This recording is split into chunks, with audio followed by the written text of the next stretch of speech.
Good afternoon, morning, evening, or night, ladies and gentlemen. And today, the game's up. We're not playing anymore. This is real Jar. No more games.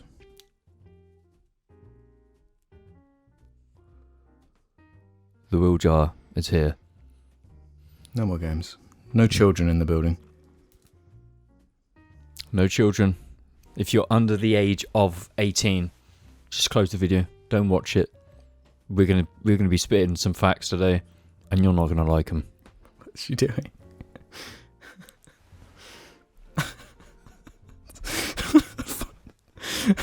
What? Cats are so freaking weird, dude. Oh. What? So, bro, I got some opinions that I'm willing to share that Are they misogynistic? Because if they're not, I'm not interested in hearing them. they are damn right misogynistic, bro. The covers are off. I'm not here to play games. The filters are coming back. The true jar's coming out tonight. True Jar's coming out. You see all these people out there, and they're ragies. Ragies? Ragies. Oh, They're wages. just ragies, yeah. They ain't hustling like they supposed to. They're out here, like pro women's rights, and they got it all wrong. They're not members of the Jar University. They're yet. not members of the JAR University. They've not signed up, and that's why they're ragies. They ain't trying. You're saying they're trapped in the Matrix sort of thing. Yeah. They're trapped in the Matrix. They don't want to take the red pill. They don't want to wake up. You must be one of the few people who've seen Matrix 4 before Matrix 1. Yeah. I did actually see Matrix 4 before Matrix 1. And What did you think of Matrix 1? Matrix 1 We is watched it together. it's an absolute masterpiece. I think it's so perfect in like how it kind of does like the deeper cyberpunk stuff, but so entry level. And that's why it was basically a huge success, because it was this deeper It's like stuff. just the right level of like philosophical, cool ideas with the action, with the visuals, with that kind of anime influence. It is an anime movie. It's Live action anime, absolutely- straight yeah. up. And it's just perfect for that. 'Cause it And doesn't dwell on the action. It doesn't make it Yeah. like center stage. It was right where that like technology was right, the perfect level too, where it like it wasn't too far like Matrix 4, where it like looks garbage. There's like dibby robots and all this like dumb stuff going on. It was like cool still and kind of creepy and weird and Yeah, but I liked it a lot, and like looking at how like the fourth one is, it's like they're like trying to recapture that spark, but that spark was a lightning in the bottle. The original Matrix is just to watch it, only watch it, and have just a great time. yeah. I'm a big fan. There are no sequels to the Matrix as far as I'm concerned. Maybe if you want to watch the Animatrix, that's pretty sick. Yeah, because that's actually got a bunch of like Japanese directors that just added to that. So it's like feeding universe. into the origins of it, the inspirations of it. It's cool.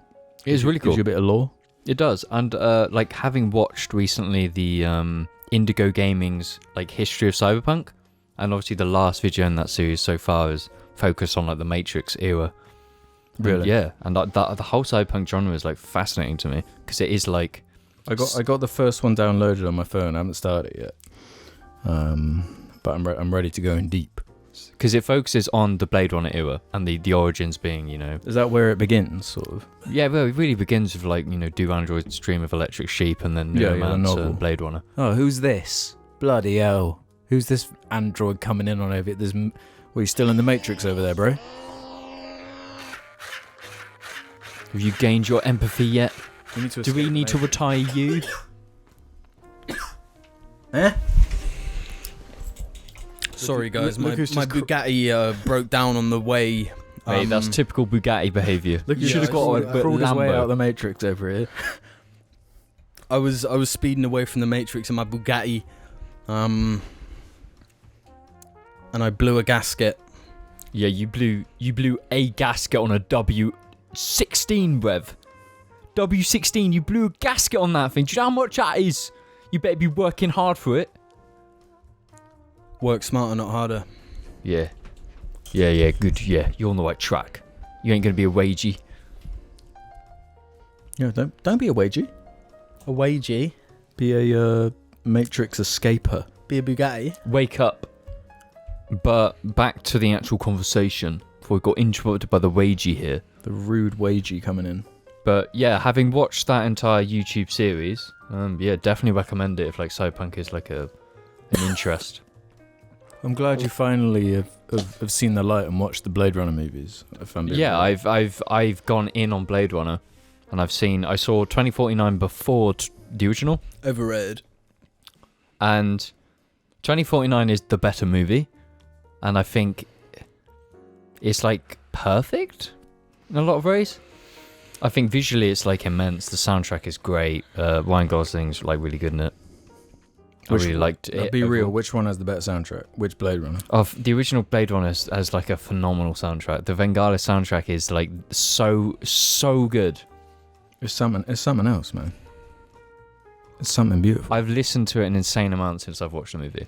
Like Blush Response, because on the Spotify it has like dialogue from the movie before the actual song. Yeah. And it's like, oh fuck, it just makes me want to watch it again. Because it's like, the original movie has its flaws. The romance between Rachel and Deckard is not perfect. It feels pretty awkward. weird at times. No chemistry. No chemistry at all. But it's like all the little segments, you know, when he's in that examining the picture, and everything like that is just perfect. The villain is amazing. Mm-hmm. Like overall, I really love that movie. I just love that world. You know, I watched the like. Did you watch the final cut? Yes. Because that's the one I think. Yeah. Yeah. If you're watching Blade Runner and that Harrison Ford narration comes in, switch it off. Turn it off. Press the X button or the off button on your remote. It's no good. No. Cringy. No good. Okay. But yeah, I'm definitely in a cyberpunk like phase at the moment. I'm just in the mood for it. Jim, are we in the afternoon, morning, evening, or night right now?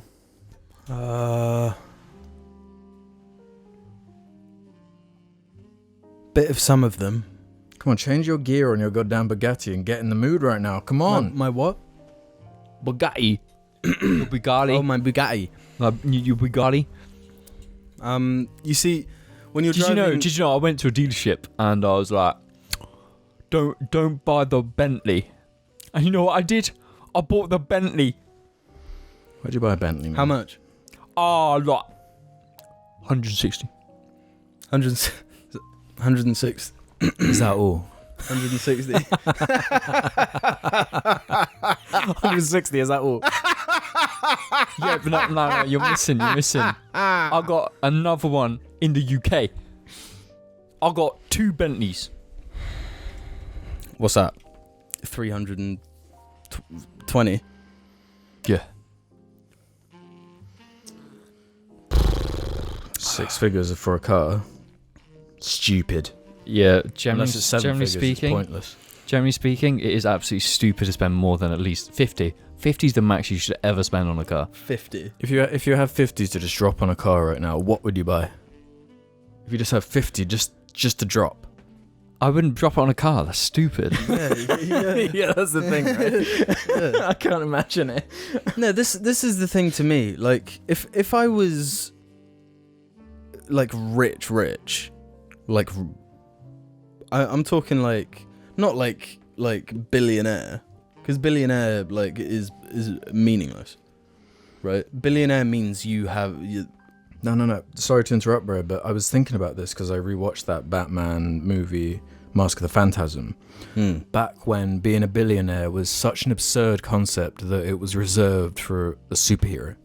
You know? Mm-hmm. Like, as a kid growing up, it was like, oh, that's silly. No one's actually a billionaire. Yeah, and now we're like... Yeah, and then Yikes. then you realise if someone is a billionaire, they're a super villain. Yeah. There's no superhero billionaires. It's like actually impossible. Mm-hmm. Yeah. Because you have to be morally corrupt to be a billionaire. Yeah. To remain being a billionaire, you have to be morally corrupt. So like, what? Why is it such a kind of attractive concept to people? What are you going to be doing with that? Like, seriously. Driving a Bugatti. Yeah, no, it is all like driven now by clout culture. Is that you want this money because then you're going to get clout. You want You're the gonna be money just for the sake of having the money. Like, Yeah. no other reason. so you can flex. Like, why else would you buy a mega yacht and like cruise around? Like, because you want to be a. There's apparently There's, like like, a no whole other like reason. sub-market of like billionaires, like just they hear that another billionaire got like the new yacht or whatever. So it's like, oh, my yacht sucks. Yeah, Hmm. but the amount of money these companies are making, that they're not just made. It's like it's all ordered. So it's like they won't even sell to you if you haven't got like enough like clout. It's like Ferrari, right? Their best top of the line cars you can only buy if you own like 40 plus of their cars already. So it's reserved for such 40? a few. Yeah.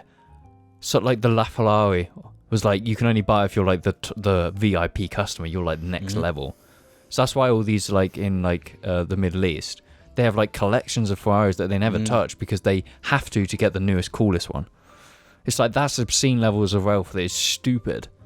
When one of these cars can house someone, buy a f***ing house. Multiple. Yeah. Obscene is Loads the of word. houses. It is obscenity. It is decadent. No. Here's a fun fact for all of y'all. So since the cost of living crisis, right? For those who may live in a different country, in the UK, we're currently in the cost of living crisis, where all bills are skyrocketing. Yep. Gas, electric, blah blah blah, water, everything. Food, yeah. Yeah, food is more expensive. Everything has gone up in price. Guess what the profit of British Gas was recently reported? Billions. 2 billion? 3.3 billion. No, there's Which is, further. that's Which is- baller. If I'm being real, that's baller. That is baller, and that's many Bugatti. That's like a Bugatti factory. That's like 3 Bugattis. No, but here's the thing. Shell just posted their most profitable year in history. Yeah, no, but guess what? That's also baller. Guess what British Gas's profits were before the cost of living? Something pathetic like 1 billion. Less than $1 billion. Their profits have over tripled since they're charging the average person obscene amounts of money because the war and Brexit and everything is making fuel more expensive for us to buy. It's making all these things harder to get. Well, then why the are these people at the top, the tippity top, charging us more and making more? This is the thing. I think They're it's straight ballers. Why? No, straight.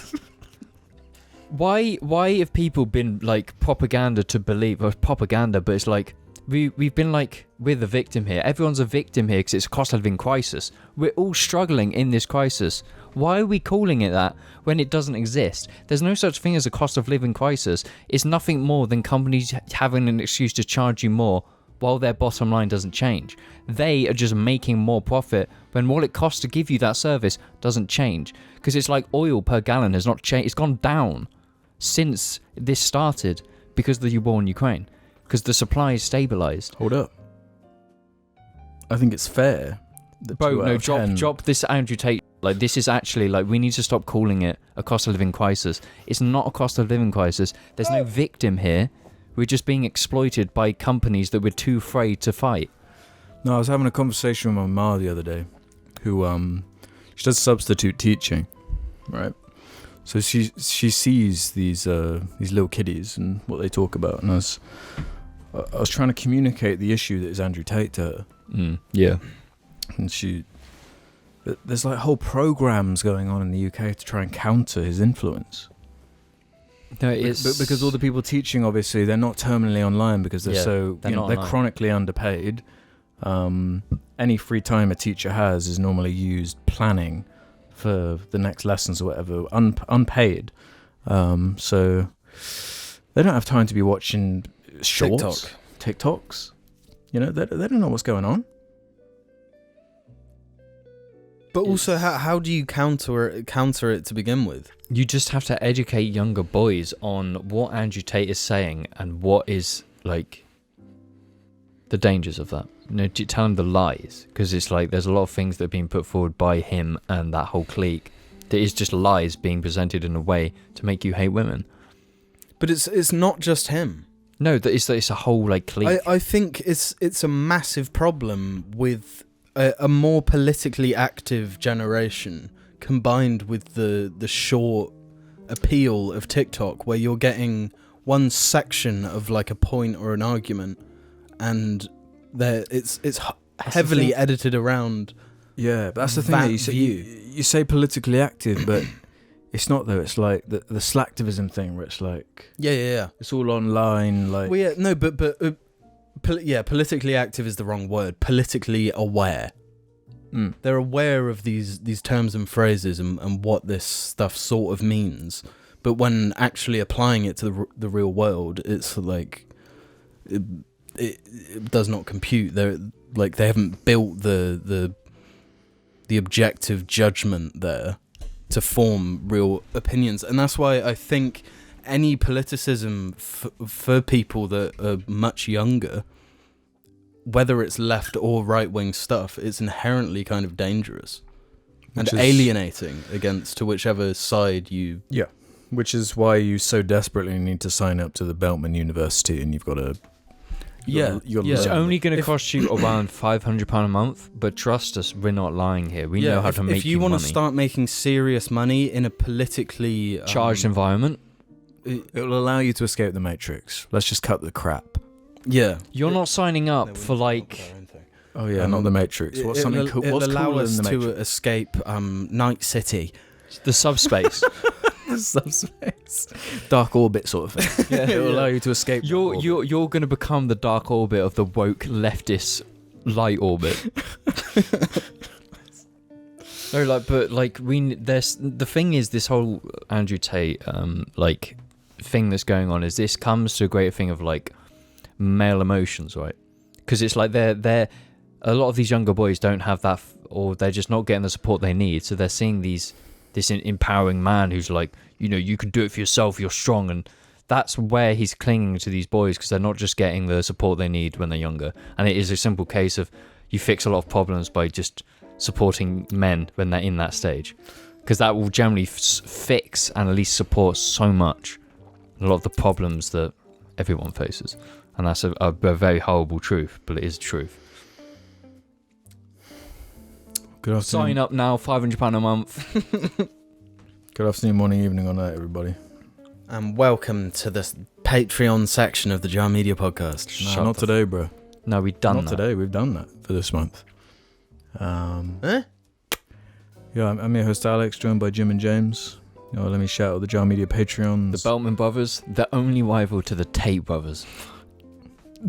I'm going to stop down this mocking. It's actually dangerous. We got to reel it back. Shit is dangerous. I hate Andrew Tate. He can off. They all can. Make that clear. Unless you sign up for £500 a month. Yeah. Where you hear our real opinions. Yeah. Red pill taken. Is Billy okay? She's been acting really weird. No, earlier she was rolling around on the floor. She's the gargoyle. She's excited, breathing in all this cigar smoke, loving it. There's that's like animal abuse, but you can't say that. Yeah. No, but to be fair, she is choosing to sit there. She can literally just walk out and be fine. Yeah, but it's an addictive substance. She's coked out of her face, ooh. Yeah. God, I can't think of the last cast where we introduced it so late. Yeah. I think it's good. Sometimes you need more serious discussions, and it's one of the things I like talking about on Jar is the deep stuff. When there's actually a discussion and back and forth. We have a few. We don't. Keep it Joe Mama. Because there's a lot of times when Jar it's Mama. the vibes aren't equal between us all that lead to these good discussions, and sometimes it's one of us is a bit lower and it just doesn't get that proper half hour meaty discussion. Because to be honest, with the whole Tate thing, I wanted to believe that you could be him. No, that it wasn't as influential as it actually is. No, it's scary how influential the fact, thinking about it now, going for the youth. Yeah. No, this is the scary thing is that I probably mentioned this last time about my nephew, right? He's what? That is disturbing. How old? No, but here's the thing. How old is he? He's probably 7, 8. No, but here's the thing. And he knows who Andrew Tate is. He can't read or write. He can't read, but he knows who Andrew Tate is. How? Through what? Because the kids in school are telling him. If you go to a primary school, because I know it's the meme we made the video about how old kids are mentally ill, the short, right? this is what I mean, is that there's kids in these schools, 8-year-olds, talking to other boys about Andrew Tate. They're repeating what Andrew Tate says, and they're 8 years old. That is a horrifying prospect. And the fact that my nephew, when I was just standing there cooking like pasta for my lunch, said Andrew Tate, and I was like, instantly. Yeah, what exactly did he say? What did he say?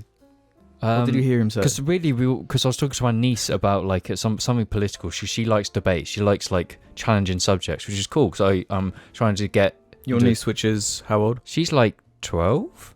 So I'm like trying to like open that up to her and actually talk about more serious subjects. And it's like we came onto the subject of misogyny.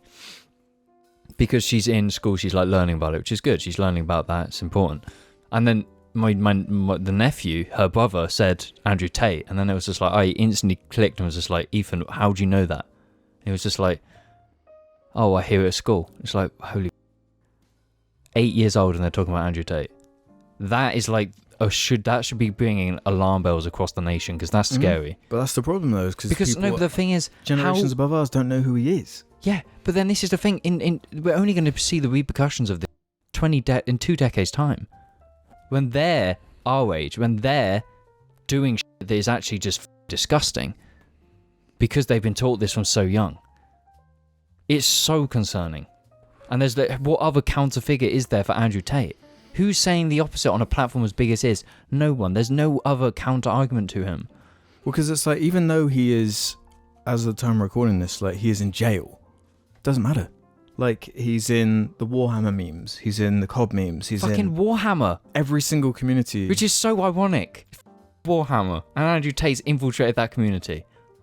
Hell, if you're on TikTok, if you're looking at these shorts, like, I can't escape it. I can't escape it. It's like car guys are obsessed. It's like, you're enough of a red flag. You shouldn't be liking Andrew Tate. You're undateable. It's quite scary, honestly. It's really scary.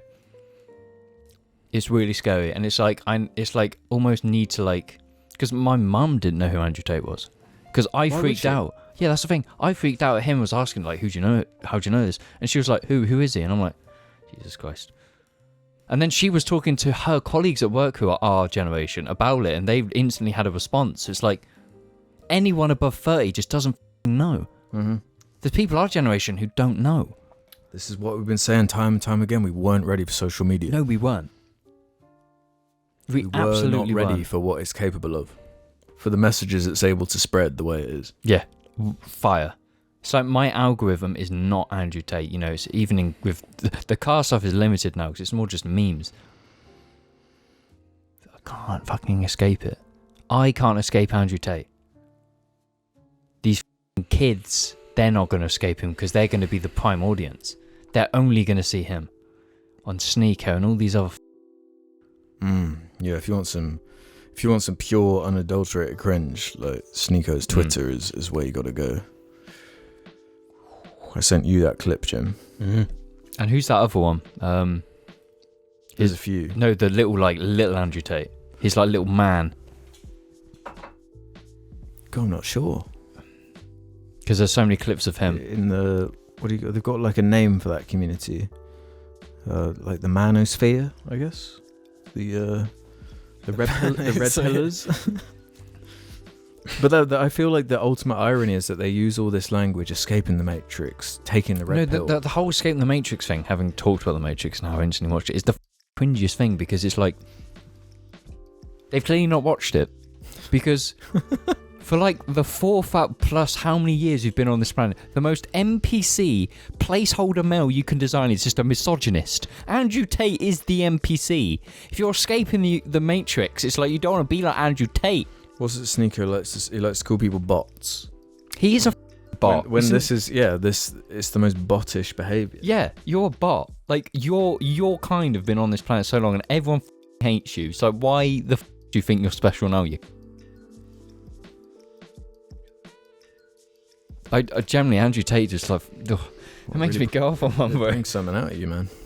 No, it's because it's like someone. No, this is the thing. It's like I'm seeing my nephew say this stuff fine. It's now I'm like, that's too real. That's too close to home. Yeah, and now I'm like, I've got to have a fucking biggie. I've got to now like take a step up and like be the white figure for this kid. Why is a little boy in Wiltshire saying these things? Yes. Why? And it's like, the thing is, someone has to do something. And It's up to someone has to be Jar. us. someone has to be Jar. And that someone who has to say something. It's Jar. Counter has to be Jar. No, but this is the thing. us. the almost the only people who can actually stop this is men, because if someone has been influenced by Andrew Tate, they're not going to respect women. Women's not going to be able to talk sense into them because they're misogynistic now.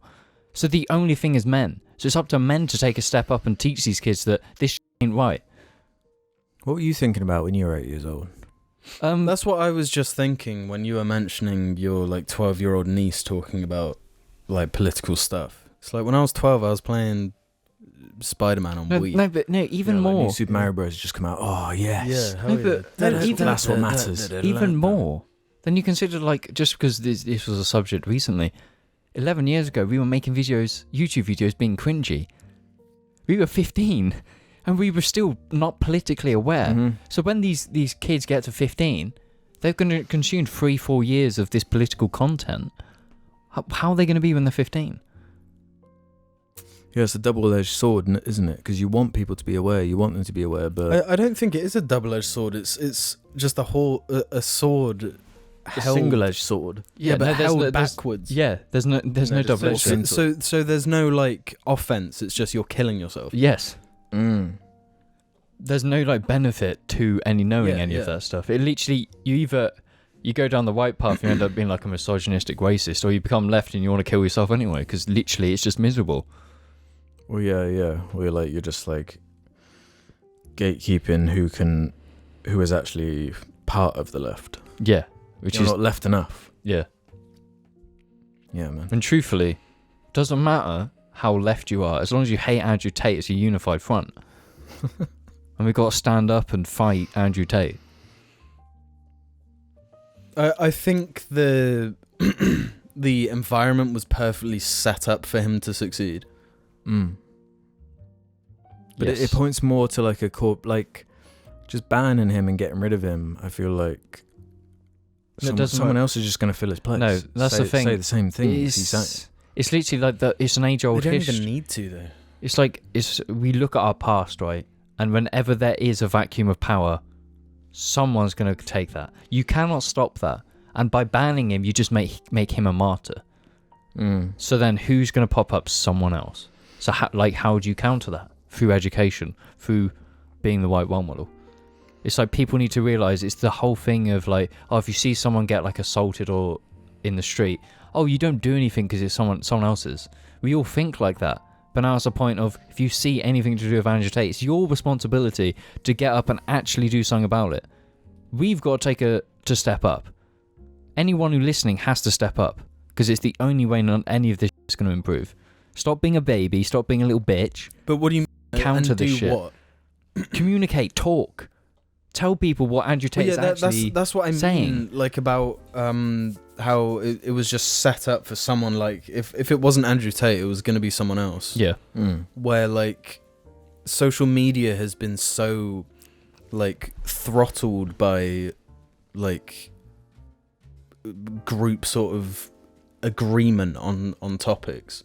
So of course the person who's saying the opposite to everything that is the consensus is going to blow up because people haven't heard it. Yeah. And it's just like this fresh stimuli. So then I don't think it was entirely fresh though, because there's been misogynists on the internet before. They just didn't. But like he is eloquent. He can like.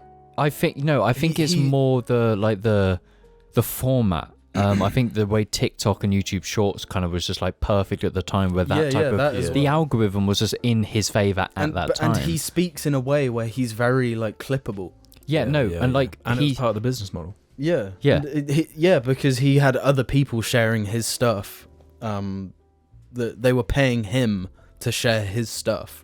Yeah. So now it's almost weirdly too late. Like the message is already out there. Like, yeah, and it's just continued to be shared because the shit gets views, and it makes they're money. probably making money from his clips. oh, definitely. No, because that's what the algorithm isn't really concerned what the content is. It's more like, engagement. Yeah, it's it's whatever engagement. engages most. Yeah. But it's just like when you're any of these younger boys and you see like this figure who's like so well spoken, is so like almost polite about what he says when he says it, that you're like, he must be the good guy. But like you don't realise where he speaks. If you're 8 years old and you see someone speaking with such confidence, with such no, it's the leader thing. It's like we're attracted to the leader, that type of person, and that type of person now is Andrew Tate to literally hordes of children. Yeah, he definitely is a role model for a lot of people, and it's real. It's like But I think that kind of comes back to like there being a lack of role models in general. Like who on especially for young dudes. Yeah, that's the thing. It's like I've never grown up with a role model, like at all. There's never been anyone that's like, well, this is what I should aspire to. Besides you. You both, I guess. Yeah, it's quite a conundrum, isn't it? It's yeah. I think like I don't think I'm smart enough or educated enough or like anything to be able to have any type of answer to how to like combat this. I just know that it's like if you hear like anyone in your family talking about it, you just need to have a conversation. It doesn't matter if you disagree or not, you just need to talk. And that's the thing when it's right and left politically, people don't want to talk. People don't want to have a conversation. And it's like even more important, because if you go to any of these Andrew Tate fans and you're instantly being aggressive, that means they just think they're right. Yep. So it's like you just have to like approach it. It's just like talk.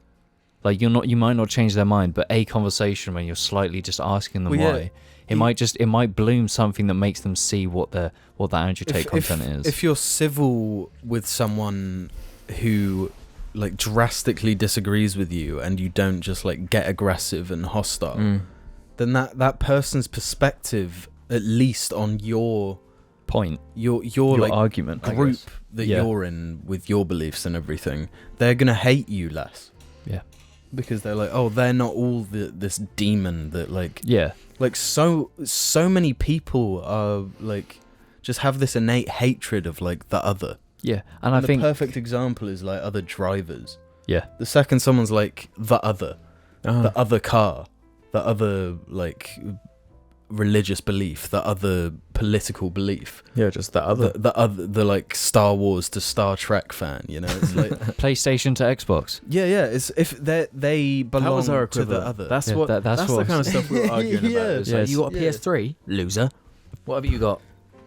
What do you have? Demon Souls. But it's so like that now, especially on the left socially, because it's like so many segments of the left are like that hyper, like you don't agree with me, so you.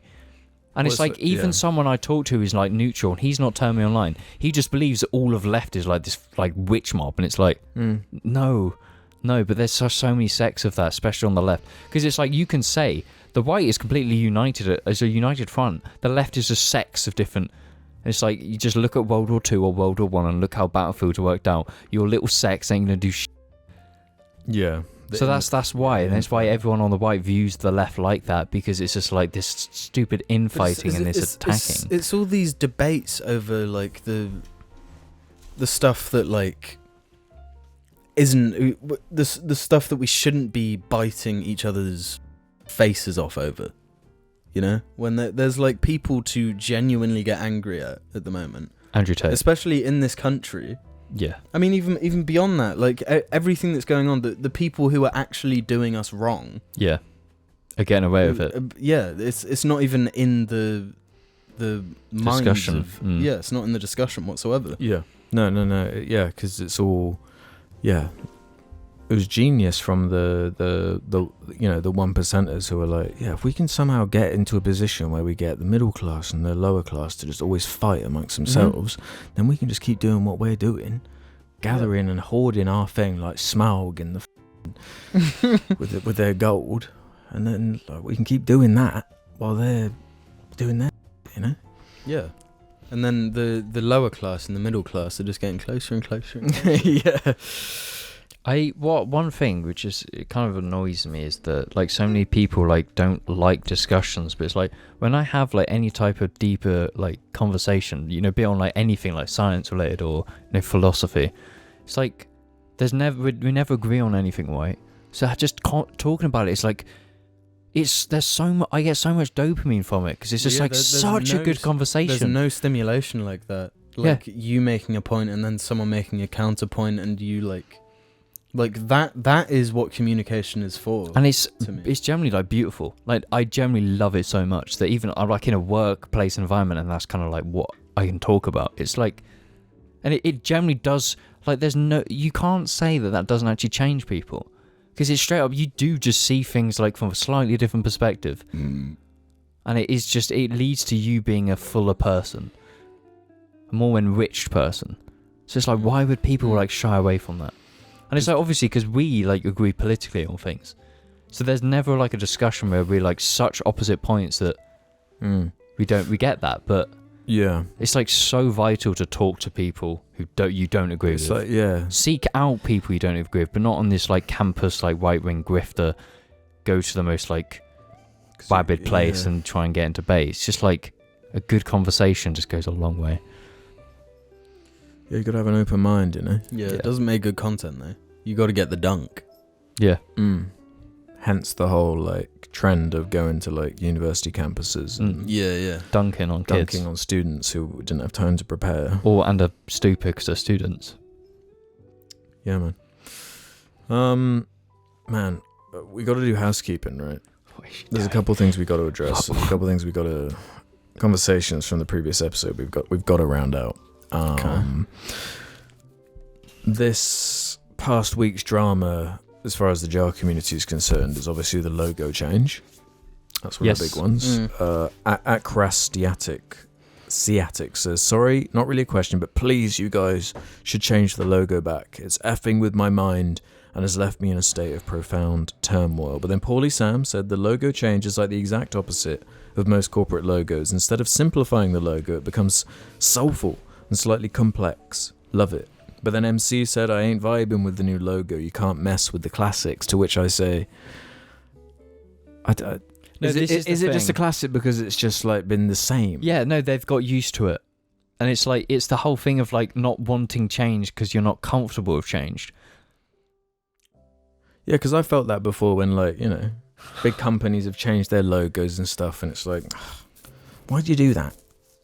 But my logic with changing it was this, right? Yeah, the Nostalgia Critic font. The Nostalgia Critic font, funny, you know? Silly. Iconic for the critic. But like, when you look at it, it's just a font. It's like a pre... We don't want to live in the Nostalgia Critic's shadow anymore. Exactly. And something that's a bit more chaotic, a bit more woohoo, a bit more like the Summerfield logo. That's what I'm after. You know? Oh, Summerfield, what a throwback. You know, we want to let Summerfield live on through us in a kind of way. The baller supermarket. And I will say, I did mess up. I'll put my hands up for this. I did use the wrong shade of blue. I did. Yeah, I did. It is the wrong shade of blue. But the next day, I updated it to the right shade of blue. I feel like the shade of blue that baby blue's got to be there. Yeah, that is jar blue. I got it right to the right shade of blue. Baby blue. Exactly. Do you actually know the code for that paint? That colour? No, because what I did wrong was I was using the bear blue from the shirt. That's where I got it from. Because if you look on the bear merch, there's actually the new JAR logo has been on that for like since that came out. Little Easter egg, just hidden in the corner. But no one seemed to notice that. So I figured, why not just make it worldwide? Yeah. We'll see. What is the JAR blue code? I don't know off the top of my head. Because you need to actually send it to me. Because if my car's not going pink, it's going JAR blue. Like that would genuinely rock. Yeah. Like it needs to be like someone's car has to be JAR blue. And I can actually that's the thing. I painted JAR blue. And because I want anime girls on it because it's drifters, you know, I can make a design where like one of the sponsors is Jar Media. Yeah. So then it's like it is a rolling Jar I've been thinking about this ever since. There's a local coffee shop we go to. Yes. Divine. You know, Mark. He came up to us and he said, "Well, have you guys got like a logo that you can like put in a little frame and we'll put it up in the coffee shop for you?" Oh, And I was thinking, I don't want the Nostalgia Critic one up there. yeah. that's I don't want bit, that. Yeah. You want it to match the vibe of his coffee shop as well. Mm-hmm. You want it to be a bit like But also, I want it different. to be more representative of us, and I feel like the chaos of the current one, you know, the Summerfield thing's a bit more. It's a bit more us. Well, you it's could a say weapon. it's Disney. Yeah, or a little bit of Amazon with the little smile. There's another conversation. Seeing as we've already been ultra political this one anyway, we might as well go into this. I love political subjects because everyone gets angry at me every time I talk about anything political. You were saying that actually, but Hogwarts Legacy was the conversation of the previous one. It was. And, you know, the comments were largely on your side actually.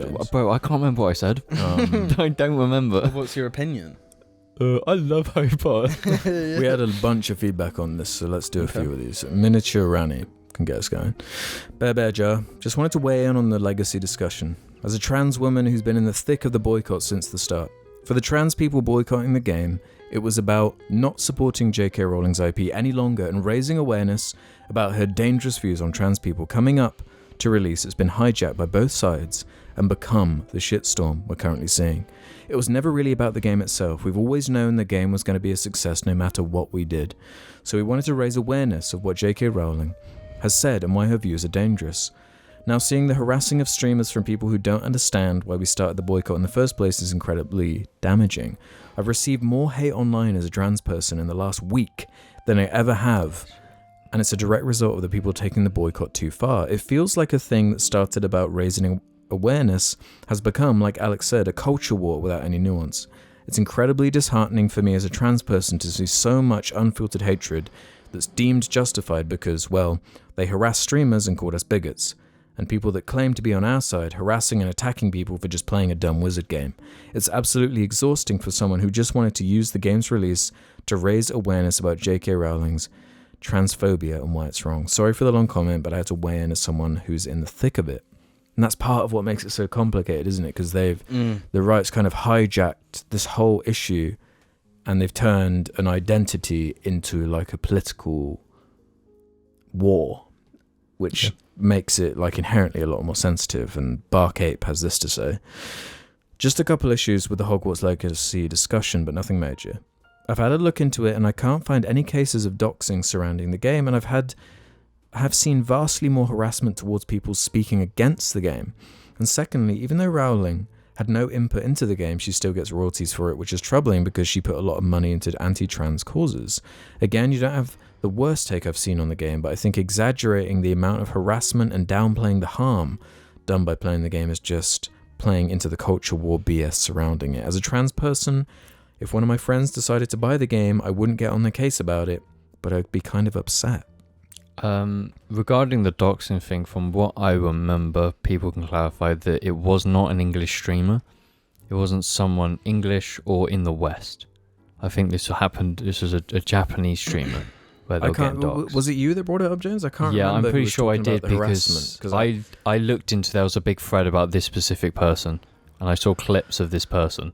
Because the only one I saw on those grounds was it's called like, oh man, I can't remember the name, like Girlfriend GF Gamer Plays or something. I saw a little clip going around of like they had to stop their stream because of how toxic their chat was getting or whatever. Like, yeah, there's probably been like 1 or 2 cases of doxing, but like that kind of this like people having to generally like step away from streaming because of like harassment. That's kind of been across the board. Deluxe Distraight said, as a trans man, I wholeheartedly agree with your takes on the Hogwarts Legacy BS that's been happening lately. No one is actually saying or doing anything that helps trans people, which is what they claim to be doing by going out harassing people who play or buy this game. One of the YouTubers I watch, who's a fairly good ally, accepted a sponsor to play the game without knowing about the situation. And I've seen a lot of people say they're straight up unsubscribing, which I know won't last because of the way controversy, trends, and the fact he's made a statement of apology. It's also performative and not even in a way that helps. And Jeffrey Moonworm said, off the back of, I feel like the both sides are doing bad things, we need to have nuanced discussion narrative is dangerous when one side is actively calling for trans people to be practically illegal, like JK is doing. I'm not saying there aren't idiots overly harassing people over a silly game, but it's one thing to get mean comments about playing a game, and another to get comments devaluing your entire existence. Alex Fish said, I think the biggest issue with Harry Potter and the IP is that a lot of Rowling's neoliberal views are integrated into the very core of the series. Sean made a really comprehensive video about it. I think James's take on it is the most sane, healthy way to look at this. It's so unhealthy and toxic when protests and boycotts go against the consumers and question their morality because that only alienates everyone against your cause. It's the same as the soup thing with the painting. The fact is that buying Hogwarts Legacy supports it in a way a hateful and transphobic person. But that doesn't necessarily mean that just because you buy it, you yourself are hateful and bigoted. And I think people on the left took the wrong approach to all of this. There was really no way for a boycott to actually work. It was a dumb exercise in futility and pissing everyone off. All in all, the game, at least to me, looks lame and boring. I hated the Assassin's Creed blah blah blah. And there's one more here from Moniac. Statements like, if you value your personal enjoyment and consumption of a product over people and their rights, then you kind of suck. Don't hold up when you actually live by that standard consistently. And this was kind of the tact I was saying. I wasn't trying to, I don't know, it's that classic meme, right, where you say one thing and then people like interpret all these conclusions based off this one thing you were saying, where I was just trying to find some level of like consistency, where they were saying like, if buying Hogwarts Legacy is automatically endorsement of Rowling, then by the same logic buying an Activision or EA game means you support crunch culture and worker abuse. If you eat meat, you support current meat industry practices. If you use YouTube, you support their policies and Google and all their investors. If you have a phone, you support the unregulated borderline slave labor often employed to mine the materials used to make it. If you drive a car or even use non-renewable energy, you support pollution and don't care about climate change. If you buy a pair of trainers, you support sweatshops. If you use any of the over 2,000 products owned by Nestle, you don't care about starving kids, so on and so on ad infinitum. If you dig deep enough, you can find a reason to boycott just about anything. No one is going to fight every uphill battle all of the time. By your logic, genuinely everyone kind of sucks, including yourself. Just the fact that you're on the internet shows you haven't sacrificed your own enjoyment to prioritize doing the right thing at every possible opportunity either. That's why one has to pick and choose their battles instead of things like their knowledge, personal investment, and the amount of differences they can truly make.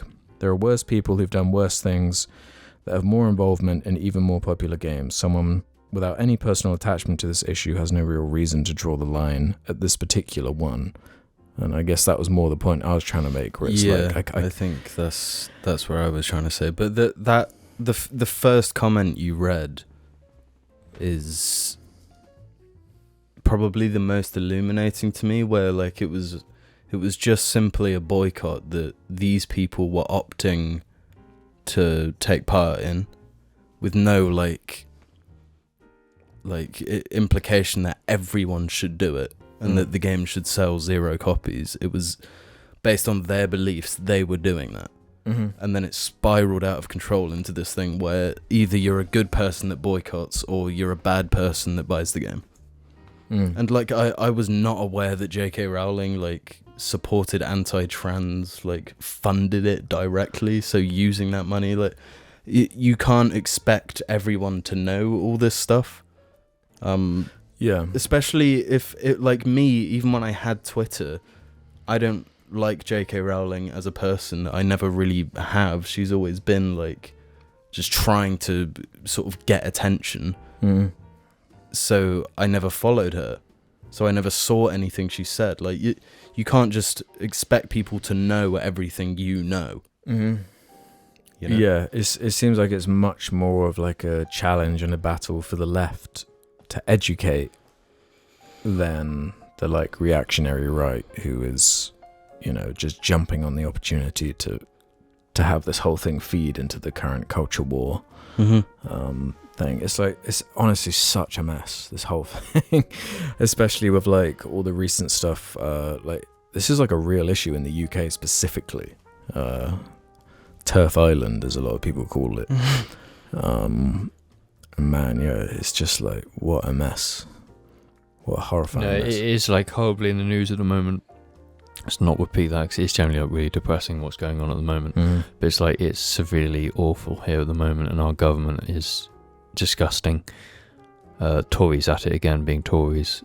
And it is just like crazy. It's crazy. Yeah, and I'm confused what like conclusion to take away from it, you know? It's like such a bombardment of like... Yeah, of conflicting like... And I can see like validity from like every angle. Yeah, but you just can't inherently expect other people to see things the way you see them. And it's like just a problem with believing you're right. There's like a certain ignorance to that, like, because you might be right, but if the other person doesn't have all the information, then they're not right or wrong. They're just like doing what they would have done, having known nothing. What you would do had you not known. Yeah, man. But I mean, like, none of us are playing Hogwarts Legacy, so... Well, no. I've done, like, I guess, like, if you're not... Like, I understand, like, boycotting it. Some people are going to boycott it because that's what they believe, right? But as, like, an ally, I'm not going to engage with it. Because then I'm not giving it more attention. Well, you know, I'm not fueling the fire. And also, it's like... Because that's the best thing you can do, is to just be like, I don't know how to word this in a not bad way, but like, I'm doing my bit by not involving myself in it at all and not purchasing it. It's like, yeah, especially if you're not educated I can't speak, in a subject. Yeah, I can't speak for them. I can't express their views because, you know, that's theirs, you know? And it's like, I'm not going to take their voice away from this. So I'm just not going to engage with it. That's I'm like sure... how I saw it, at least. Yeah. I probably got some things wrong there, but... No, I totally get you. Like, it's not... Because I think it's not your battle. No, but I just support it, so I'm not going to engage with it. I'm not going to secretly buy it because I want to play it. It's like, I get your points, and because I get your points and I understand, I'm not going to buy it or engage with it. That's the thing. Because that's the best thing I can do. Yeah. None of us are trans, none of us are Jewish, and those are the two big hot issues with this game. So, yeah, the voices in that community, I guess, it's up to them to try. And truthfully, I've never even seen any of the Harry Potter movies. You've never seen any of them? No, and I've never really supported any of it. Okay. To end this segment then, r/JAR Media has this to say, and this is the final time we're going to mention the evil Jarling, okay? Oh, Jesus. Can we just not? No, can I actually... I'm going to veto this now. This was nothing but a publicity stunt by one person to get clout, and I think you bringing this up, you're giving them what they want. You're giving this evil Jarling what they want, because all they want is validation from us for their little scheme. You know what? The evil Jarling was more evil than the theoretical evil Jarling ever was. So I think let's not talk about it. Chris Peacock is the evil Jarling. The true evil Jarling. Yeah. We're going to talk... Do you think you're not going to give this person what they want if we do talk this story? Well, it's kind of too late, you know. But all I was going to say... No, but this is the final bit. This is where they're going to get all their dopamine. It's all going to be worth it, because we're going to say they're evil. Though. It's like that. There was one final update, because there was this like final meetup they were going to do. They posted about it on the subreddit. You can go and look at that. But let's just say it was a lame conclusion without any cool, you know, ending. Go on the subreddit, look at the post there. it's pretty fair to say it was all just fake.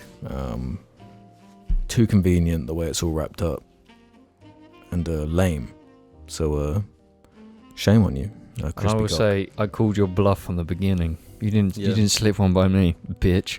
Yeah, I mean, I feel like all of us called BS pretty early on, but you know, it was a nice dream. It was a nice dream. I was willing to do a Discord call with them and settle this beef, but they're too cowardly. Yeah. Yeah. Fakeoid. Don't be a fakeoid. Be a realoid. We'll see after these messages. Be a hemorrhoid. Bye, Bear Bear. Bye, Bear Bear. I do declare, bye, Bear Bear. Bear Bear shirts and mug available now. Check the description below.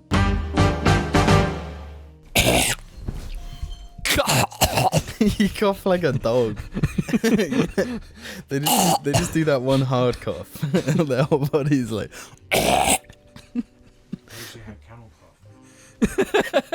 Oh, Kennel cough. Yeah.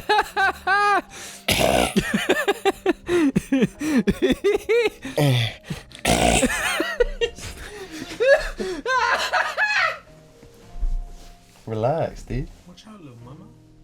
Hey, little mama, let me whisper in your ear. Let me tell you something that you might like to hear. I love it when she blinks. Please blink. Wait for it. Oh my god. Jesus. He's just never gonna blink now. Okay, so my hair's not soft and shiny and sexy and nice. You got like a horseman.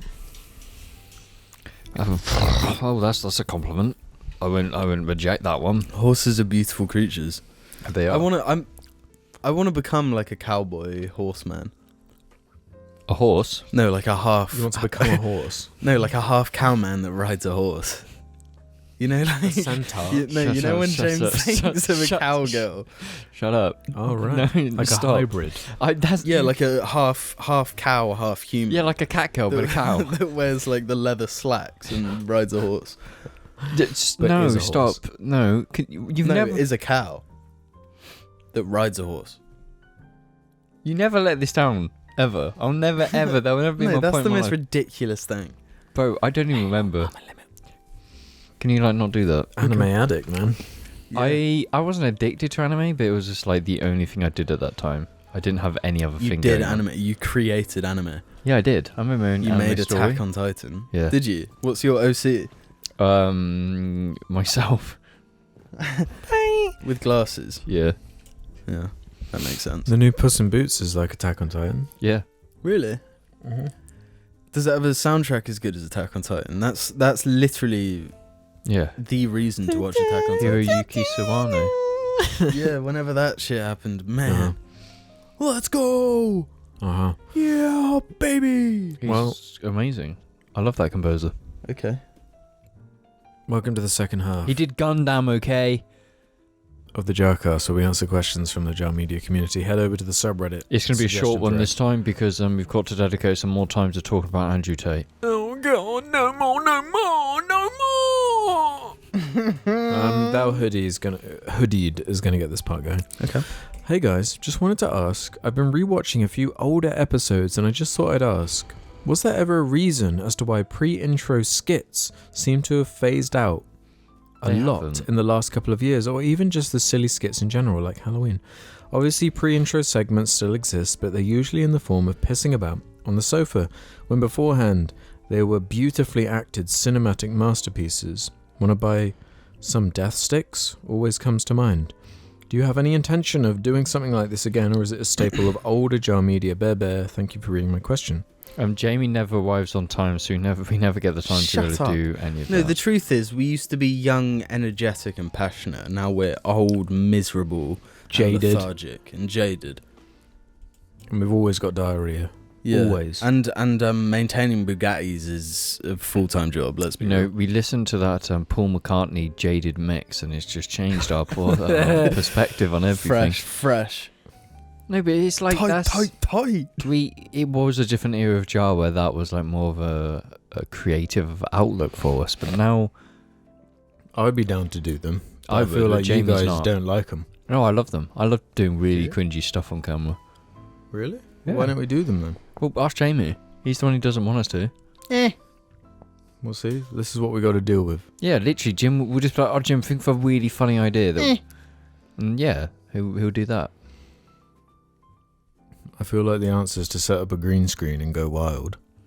We did the funny one in the garage. It's actually amazing. Yeah, that rocked. We should do an Attack on Titan up. There's a Do you remember when we used to walk on screen with the applause? that was like the most pathetic attempt at like some egocentric. No, that was bullshit. fire. It was fire. It was baller. It Yeah. can't work on this setup though. No, there was that awesome one where I think me and James came on, and then Jim on a green screen pretended to come and sit That was down. up there. Yeah. Yeah. And then I sat down and said, "Mama." Early, that was like just looking back at that area of jar. It feels like crackhead energy. Yeah, but the thing is, the green screen, we always use like 2 of those lights on like full white blast. Mm. So we all So- look like ghostly ethereal Yeah. beings. Yeah, it's really noticeable if you look at them now. The lighting is horrible. Mm. No, that Halloween Horrible. video is actually iconic. Yeah, it is. The one where we surf down with the spiders. Yes, the spiders. Yeah, no, because I remember like envisioning like in my head what it would look like, and then like what we ended up with, like because like I was imagining like the biggest budget Hollywood like snowboarding Were you like yeah, and I was like yeah, because then this will happen where we're like snowboarding down after that, and it's like stood in front of a green screen with some cringy music. It was unbelievably funny though. Yeah, that was a classic. That is like golden age. We're getting watched. Yeah, maybe one day. We can barely organise just doing the cast regular. Yeah, it's difficult. Jamie's Yeah. schedule is so. Don't look at me. I was available today. Varley W has this to say. It's been now over 3 years since Jim's Phantom Menace.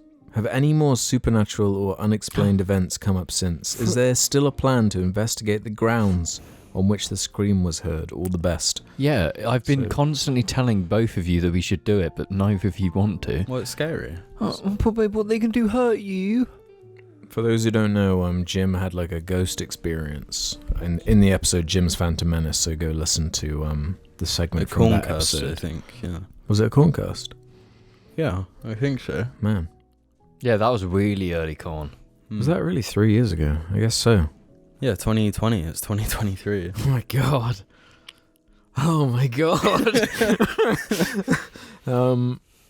Yeah. I don't know. I'm a bit scared to go there, to be honest. I'm not. I no, honestly, just to do some LSD and just ourselves up. Like, Oh my yes, God, let's yeah, fucking especially go. that. No, I don't care because it's like if I'm doing it solo, I'll be scared. But it's like when you're in a group, No, one that's of why you. I think a Ouija board. No, that's why one of you gets a bit of adrenaline going, and then it's just like you get it from everyone else. It's like, got that- but- we've got that jar Ouija board that Jarling made. Yeah. yeah, we take Yeah, it it's there, Perfect. but we have to take your car. But do you remember like being a kid, like when we were kids, and bored one like afternoon, went into the top story of our house and looked out the window and just like convinced ourselves that we could see like a ghost. Yeah, I did that as a kid as well. But like when there's multiple people involved, you start to like You feed off each other, yeah. yeah, and I reckon that's how you have like group sort of experiences, like extraterrestrial or Yeah, no, we want to do it. I want some shit. I want something to traumatize all of us. Yeah, maybe it'll be aliens, extraterrestrial. Maybe it'll be a balloon, a spy balloon. That's fine. Both Pie 3944 says, "Hey Jar lads, what do you all do for fun? when you have spare time. I'm well aware of the awesome gamer energy all of you radiate, but is there anything else that fills you with joy? P.S. I know that James loves Warhammer, which I can't relate to, but I can relate to his love of cars. Smiley face. I love D&D. Yeah. I kind of collect pop vinyls in the background. Okay, so Alex does Lego and Jamie Does self-improvement. yeah. So we game. We play Civ. That's like our current like fun thing. Well, I play Civ. Shut the fuck up. No, my main thing recently has been exercise. And I do think it's like kind of a hobby. Mm-hmm. You know? It's like I get enjoyment from it, you know? I don't really do anything else. Yeah, I quite like hiking. Picking my boogers. Does that count? Yeah. Huh? Booger Nick over here. Well, like, mine's mostly car focused because obviously I run my website and it's like I spend a stupid amount of time researching parts, finding out information, buying things to find out information. It is like the consistent thing I do is everything related to. I've got my development. Zen garden that I like to maintain. Your Zen garden? Where's that? Have you not noticed it? Where? In the living room. Oh yeah, no, My yeah. myriad plants. Uh-huh. I got my hangers, I got my avocado, I've got my ferns. I'm a big fan of the ferns. Yeah, ferns are cool. I want to get a fern tattoo on my eyeball. Get a fern that's kind of like, like Avatar. Yeah, I might just get like a Na'vi on me, you know? Have your face be a Navi's face. Get spider on your arm. Yeah.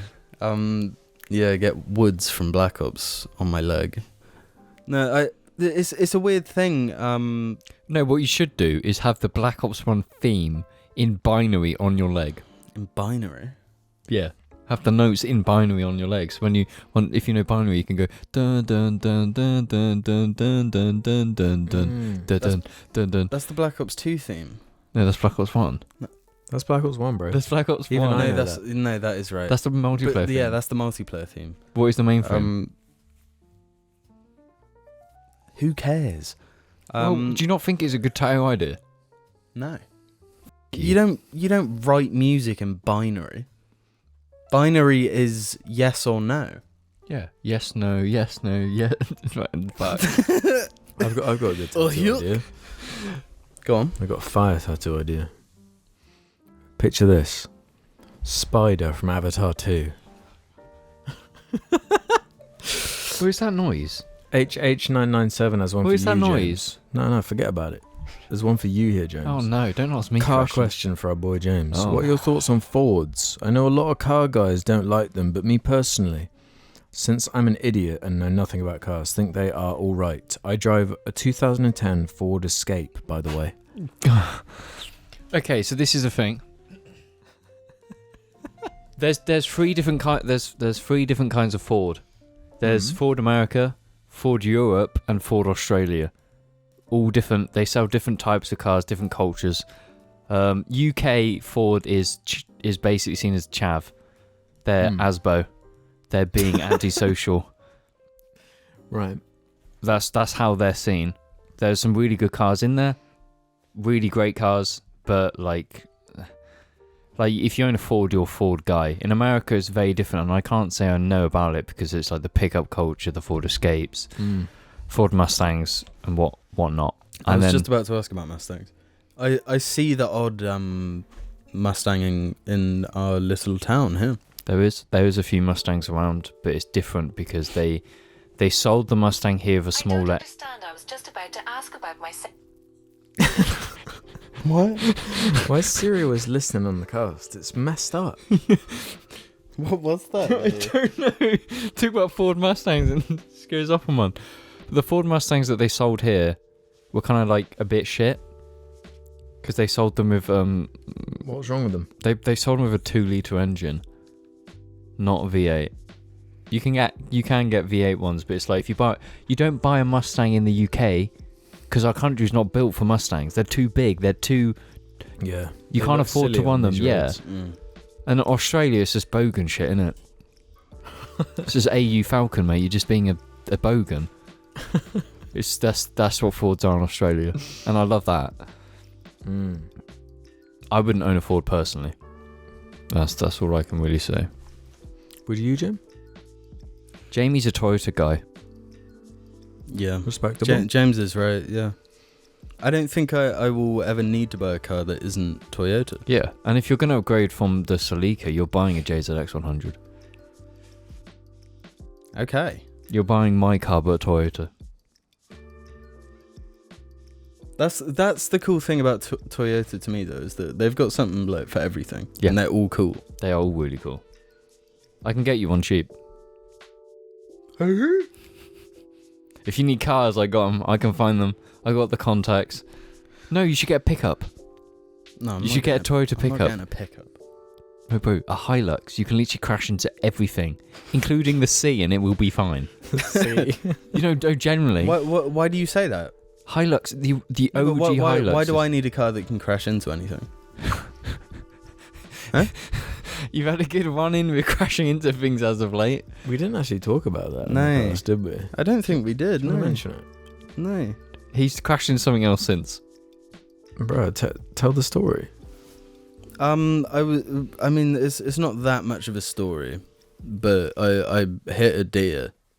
I must have been driving like 30, 40 down a country road, and just suddenly this like big ass stag appears. Like we're talking a huge deer with giant antlers, like a monster animal. Sake, Paisley. You don't No. appreciate how big like a deer is until it's like on your windscreen, Yeah. you know. And I managed to slow to probably like 20 by the time I actually like came into contact with it, and it slid up the windscreen and then slid back down, and by the time like I'd figured out like what the hell was going on, it was gone. So I imagine it's okay. Your car is it has a small frontal area, so it is like perfectly designed to like scoop up. I mean, worst injury I imagine it got was all to like the lower legs on it. Because my car is very low. It is low. And like you say, a small sort of space. Surface area at the you front. can see on my car now, there's a bunch of like paint cracks where the legs obviously hit. And yeah, it just slid back down, disappeared. Might have like broken one of its ankles or something. Yeah, unlikely. Yeah, I don't know. But I've had a crash at like 40, 50 and I didn't break anything, so the deer's probably fine. What do you mean by that? You didn't break the deer or your car. I didn't break myself. Well, yeah, I mean, I didn't have any broken bones from it because I was just sat in a car. But I'm talking about the deer. Yeah, the deer would have probably been fine. Well, I imagine so. It managed to jump because this country road is like two high-ass fences.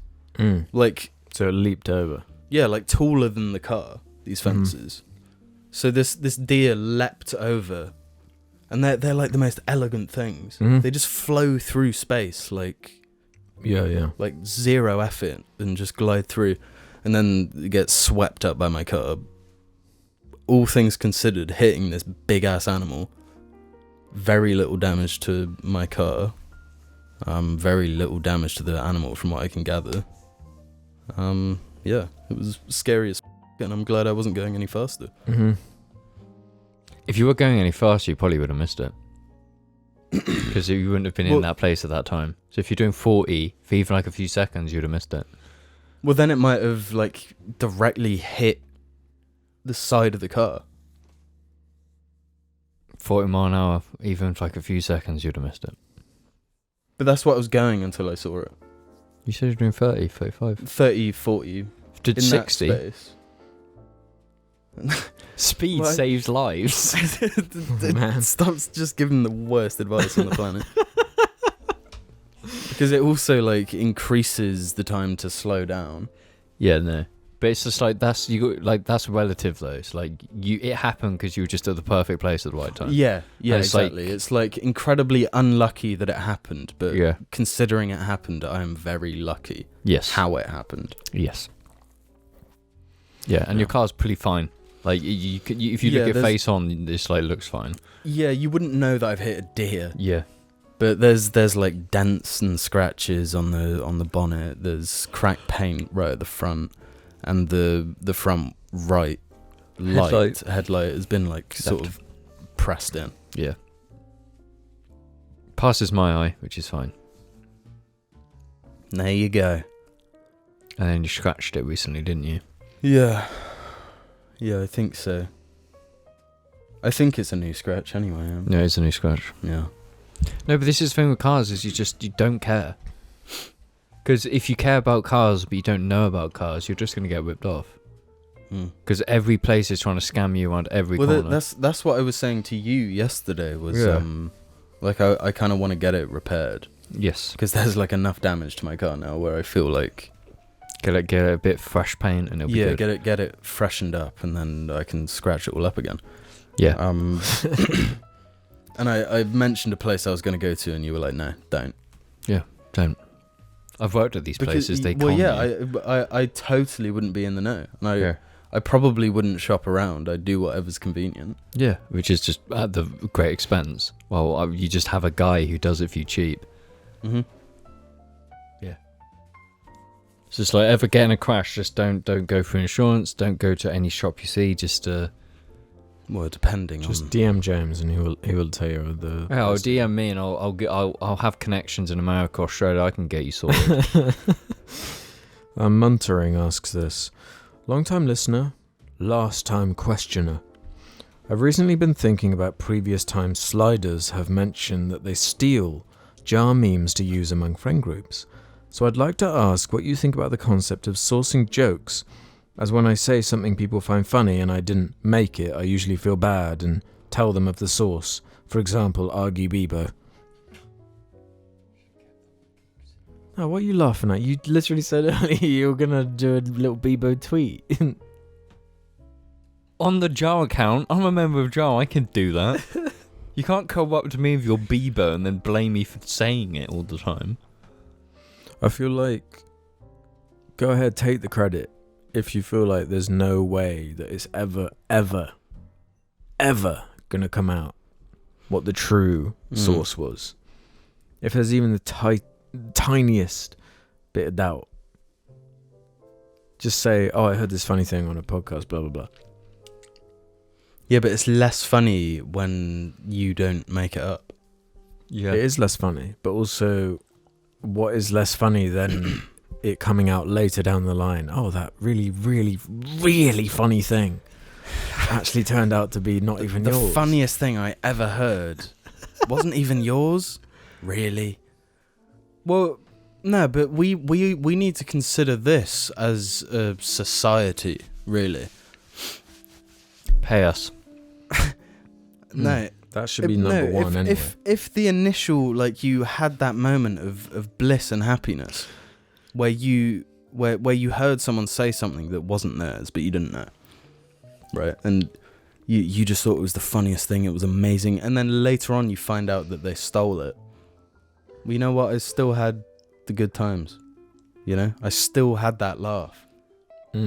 Until it's all sapped away when you find out that you're It's not sapped away though. It's like it is sapped away. No, it's like Star Wars Episode 7. It doesn't take away from how good Episode 5 is, man. What I will say is that Yes. if any of our Kinda jokes or anything we say, if you repeat it and you end up getting friends, getting partners, or getting whatever, or even getting married, royalties, because we have a role to play in that friendship, relationship, marriage. So you owe us something. And I don't think that's unreasonable to expect. I think I'm with James on this. Because you clearly wouldn't have got there without us. Mm-hmm. At least, yeah, you gotta respect where it came from. pay homage. Even in just the form liking of- the video, you know? Yeah. Giving us 5 stars on Spotify or Like, something. share, and subscribe the video. You know? Hit that bell Yeah, icon make and go YouTube crazy. shorts about our content and get us rammed in the algorithm. So we too can get a Bugatti. Burst Whale says this. Hello, boys. Hello. Hope you're doing well. Since about April or May of 2020, I've been watching the cast back from the beginning. And with the recent Spied episode, I'm finally caught up. Almost 3 years of watching this complete S. Thanks for wasting hours of my life. Jokes aside though, great podcast, keep it up, flungers. Anyway, my actual point of discussion is how I've noticed that Jar perfectly represents how YouTube has become. From the early days of weed and other drugs, among such other titles, to the present, where you guys have to censor swears in the cast due to the algorithm. Not so much of a question as much of a potentially interesting point. Bear zip clippers. You're just making shit up at this point. What is a flunger? No, shut up. You do not get to say that. What do you mean? You make shit up all the... I'm one of the few people who's allowed. Why are you allowed? Yeah, why are they not allowed? So you're on some pedestal. I'm Yeah, allowed to create... dictator. No, Yeah, you're standing look at this. over Look them how many within people have already attached themselves to Mighty. And that was a complete accident, like, To make-up. Mighty. What's Mighty? Yeah, what is Mighties, bro? The Mighties. They know. They don't Mighty know. Meaties. The Mighty Meaties out there.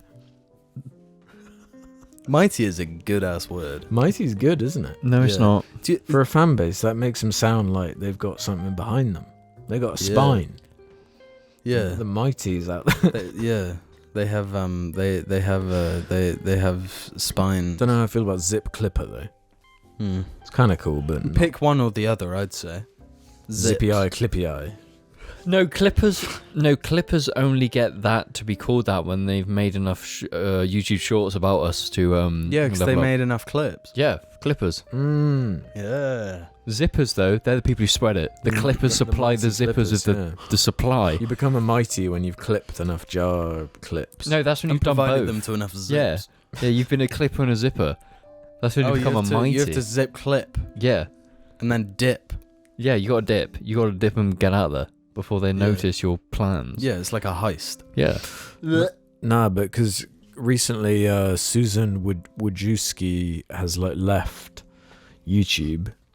So now there's and I saw people like celebrating this, but I'm just like scared, honestly. I'm Yep, thinking, because the guy who's now in front of it is like a Web3 crypto and NFT integration Oh. guy. nice. Yeah, he's like the guy who started trying to integrate NFTs into like everything. So YouTube, if you want this episode, you're gonna have to buy an NFT jar key. There was this bizarre moment on the I watched the Brit Awards the other day, and there was a part where like the narrator or the host was like introducing someone and was like, this guy is one of the first British artists who integrated NFTs into their brand. And it was like, and I was just like, that's cool, man. I'm going to invest in that probably. Mm-hmm. What do you think about that one, NFT bros? What do you want us to say? What can we say? I What? want you to whip out your Putt Filthies, and I want you to tell me what to... You should have bought Putt Filthy when he was worth pennies. No, bro, I just sort of lost like probably 5 No, quid. early on when you found it, if you just pumped and dumped, you'd have been fine. What, pumped into Putt Filthy and then dumped Putt Filthy? Yeah, well, yeah, that's how they work, bro. That's how you got to make money. Yeah, it's like the fastest turnover. Just you don't pump in and then stay because they're gonna give you free money. You don't do pump that. and dump. Yeah, you dump. If it Pump. rhymes, it works. Pump and dump. It's like you do with the stock market as well. You don't keep a stock when it peaked years ago. Pump and dump. I feel like that was directed at me. Yeah, it was directed at you. You should have. I pumped and dumped. And look at me, I'm minus 200. I miss Putt Filthy. I miss NFTs. For sure. When things were innocent and clean. You know? Where's your board ape? Where's your, Back in the good old days. what board ape? yeah, when Jimmy yacht Fallon club? was buying his monkey.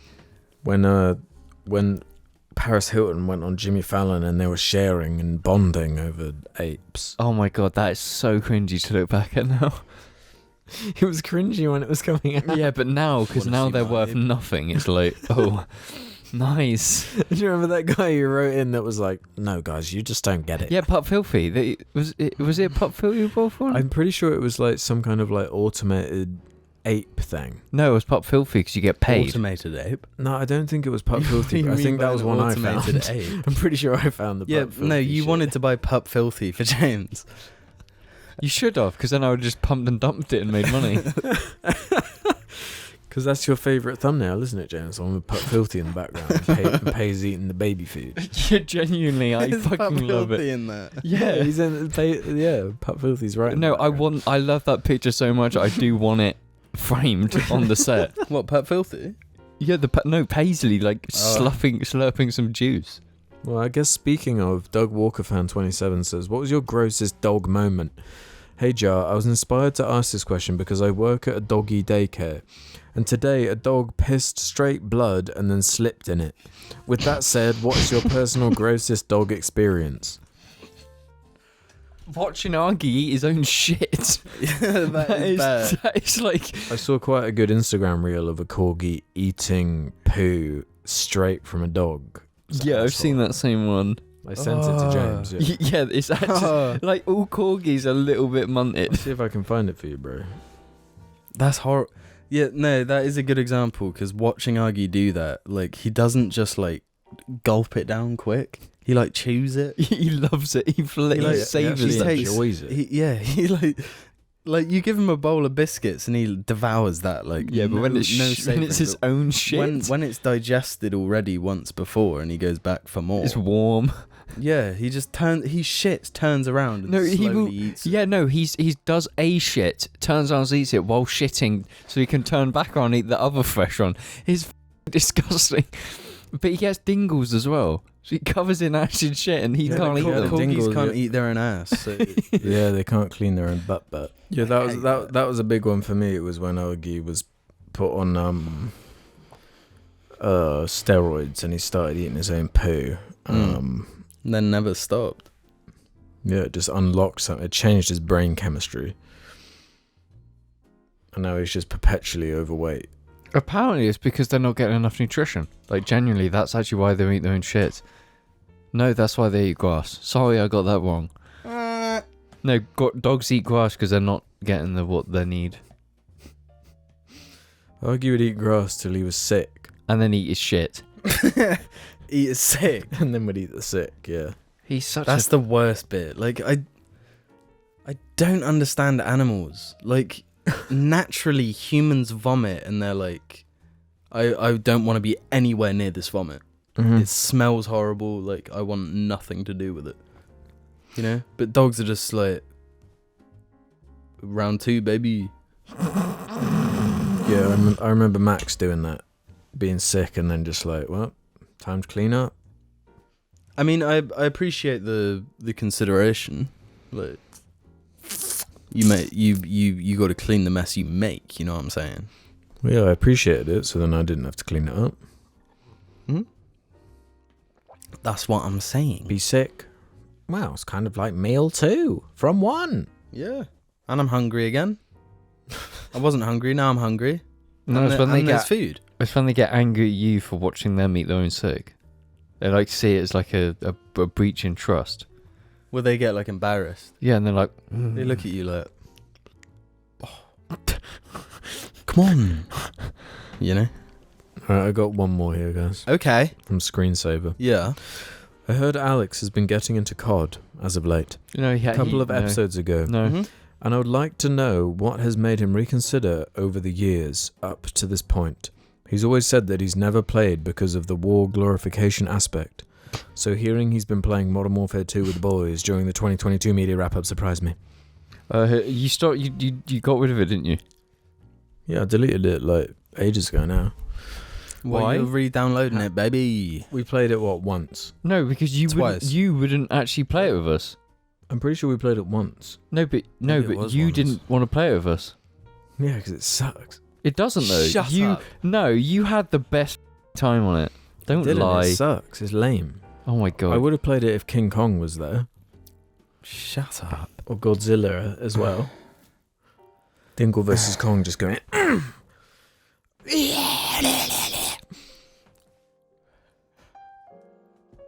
Thank you for watching this episode of the Jarling podcast. No. Alex, you're wrong. Why? What's your favourite game of all time? Godzilla on GameCube. Thank you for watching this episode of the Jarling podcast. We hope you enjoyed it, and if you disagree with anything we've said, please let us know. Thank you for watching. Leave us alone. Goodbye.